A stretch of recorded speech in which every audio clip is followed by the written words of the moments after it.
এখন আসি হলো রাজলক্ষ্মী এবং রাজকের পিছনে মরক্কোর জার্সি খুঁজতেছি। এই নিয়ে আমরা 2 দিন আটতেছি, মরক্কোর জার্সি পাচ্ছি না। হ্যাঁ, এই যে আশেপাশে খুঁজতেছি, তো জার্সি পাওয়া খুব টাফ। ভাই মরক্কোর জার্সি হবে?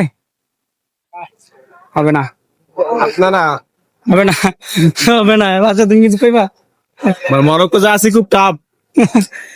আর আর্জেন্টিনা ব্রাজিল অ্যাভেলেবেল, ব্রাজিলেরটা কত? সস্তা জিনিস বেশি পাওয়া যায়। ব্রাজিল 50 টাকা। ব্রাজিল 50 টাকা পিস, আর্জেন্টিনাটা 400 টাকা, আর মরক্কোটা নাই। মরক্কোর জার্সি হবে? মরক্কোর না, মরক্কো হবে ভাই। আটতে আটতে হরণে গেল। পরপর আমরা 2 দিন খুব হাঁটাহাঁটি করলাম মরক্কোর জার্সির জন্য। আসলে ব্যান্ড প্লাজা তো আমরা খুঁজছি মরক্কোর জার্সি এবং আমির কমপ্লেক্সে খুঁজছি, রাজকেও খুঁজছি, ভাই মরক্কো জার্সি কিন্তু আছে? কোথাও কোনো মরক্কোর জার্সি পাচ্ছি না। আসলে আমরা হতাশ, কি বলবো, আমাকে বলার ভাষা নেই।